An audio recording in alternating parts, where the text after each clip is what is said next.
São membros da família. Quando eles estão doentes, eu sofro com eles.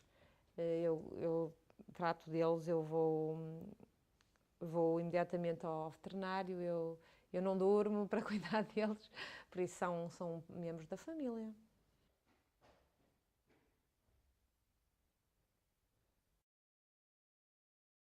Eu nunca tenho planos para adotar animais, porque eu já tenho animais suficientes. Só que de vez em quando deparo-me com algumas situações de animais especiais que me marcam e que acabam por ficar por cá.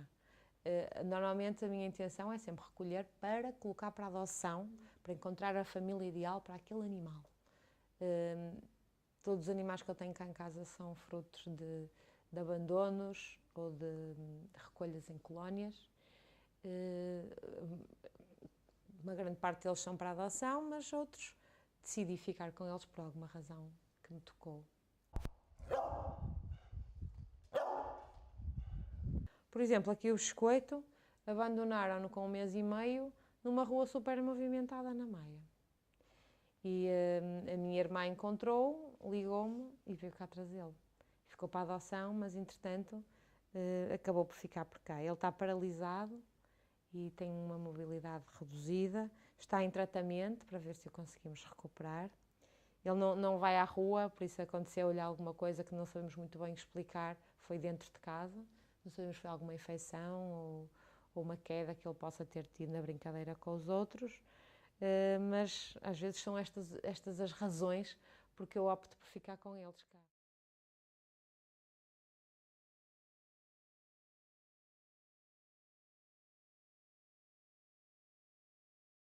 Todos eles estavam em situações de risco iminente, porque eu não recolho animais porque sim. Eu recolho animais porque não os poderia deixar lá, senão não iriam sobreviver. Mas este, por exemplo, era um caso que um gato 1 mês e meio na rua não tinha qualquer hipótese. Todos eles foram recolhidos da rua. Mas tenho, por exemplo, um caso que é o Robin, que é um cão, que tem 5 anos, já está comigo há 3 anos, a aguardar a adoção. É surdo. E como é que eu contactei? Uma pessoa que soube da história dele pediu-me ajuda. Ele estava acorrentado, a família dele decidiu emigrar e deixou-o numa vizinha. E essa vizinha acorrentou-o nas traseiras da casa, a meio metro de corrente, ou seja, não tinha quase espaço para se mexer, num sítio onde ele não tinha abrigo nenhum, ou relento, ao ar livre, onde passava um riacho ao lado. Ela quase praticamente não o alimentava. Quando eu fui lá avaliar a situação, o animal estava num estado de magreza extrema, surdo já de provavelmente muitas otites que teve e nunca foram tratadas, e eu não consegui lá deixá-lo nem mais 1 minuto. Trouxe-o e tratei dele e recuperei-o e coloquei para a adoção. Infelizmente ainda não apareceu a família ideal para ele, mas eu acredito que um dia vai chegar o dia de sorte do Robin. Mas foi uma situação que me chocou imenso porque não era um animal que estava na rua, mas estava em piores condições do que muitos animais que vivem na rua. Mas tenho muitas outras histórias. Tenho, por exemplo, o Oscar. O Oscar pediram-me ajuda porque ele era inverno, estava a chover imenso, e pediram-me ajuda porque um animal estava a viver acorrentado numa casa de um lavrador. A casota dele estava toda partida. Dentro da casota tinha uma camada de lama no fundo, molhada. À volta da casota, no sítio onde ele se podia mexer, onde a corrente permitia, que ele tinha cerca de 1 metro de corrente apenas, era lama até aos joelhos, ele ficava enterrado cada vez que saía da sua casota.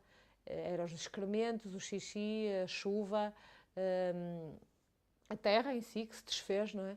Ele ficava enterrado até ao joelho, ele estava completamente enlameado, ele mesmo dentro da casota não se deitava, ficava em pé a maior parte do tempo, porque não tinha um sítio seco para se sentar. E também foi outra situação que eu cheguei lá e também não consegui deixá-lo lá ficar nem mais 1 minuto e tive que o trazer. Mas são sempre assim situações de risco iminente e de muito maus tratos a animais que nós realmente decidimos trazê-los.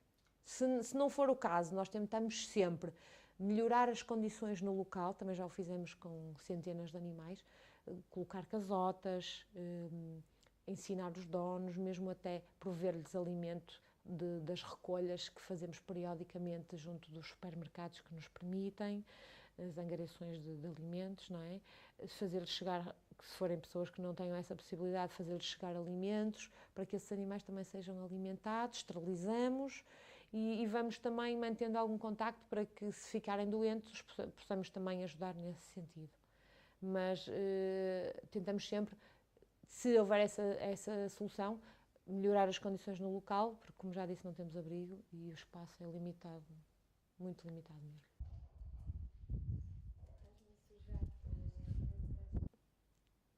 Um sentimento de compaixão muito grande. Uma pena imensa, um sentimento de tristeza imensa, porque os animais não merecem de forma alguma da maneira como são tratadas por muitas pessoas.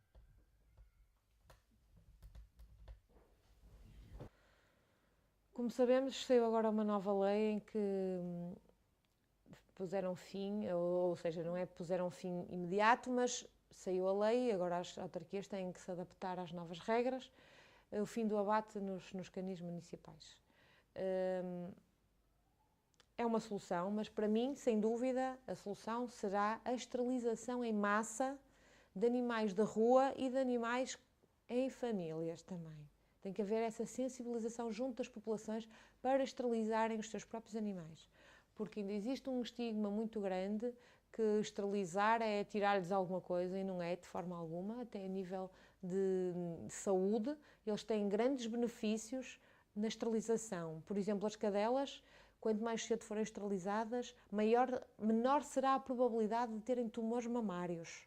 Se forem logo aos 6 meses, reduz para uma porcentagem mesmo muito reduzida, por isso é uma vantagem enorme, já que é um problema frequente, os tumores mamários nas cadelas.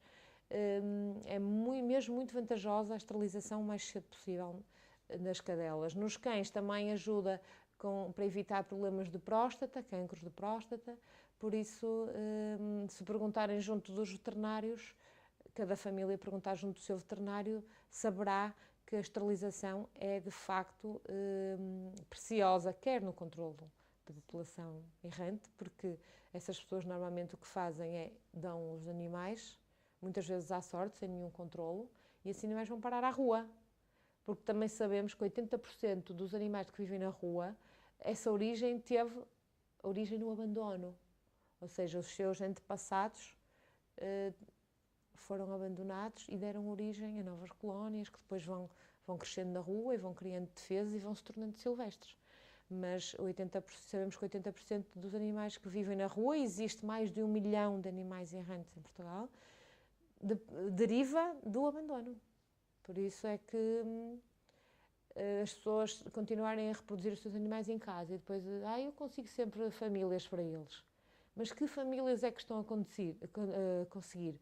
Famílias que vão acorrentar cães a cadeado e comerem quando calha e passarem frio, passarem solidão. O cão é um animal extremamente social e a solidão para ele é um dos piores castigos que se pode infligir a um cão. E um cão que vive acorrentado nas traseiras de uma casa lá num canto, onde alguém vai lá de vez em quando dar de comer e mesmo água nem sempre, é dos piores castigos que se podem fazer a um animal. E muitas vezes as pessoas que dão os animais assim à sorte não sabem, mas é para lá que eles vão seguir.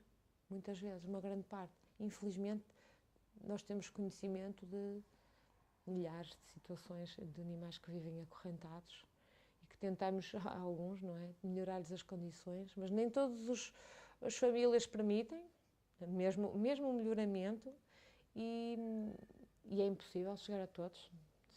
Temos as nossas limitações e era muito importante mesmo a esterilização. É sem dúvida a solução para o problema, a esterilização em massa, para diminuir rapidamente o número de animais que existem, para as pessoas também passarem a valorizá-los mais. Não é uma coisa que, ele cresce, não faz mal, vamos pô-lo na rua e vamos arranjar outro bebê, porque é mais engraçado ter um bebê. E muitas vezes passa-se isso, infelizmente, é uma tristeza, e os animais são tratados assim, vão sendo tratados assim por muitas pessoas.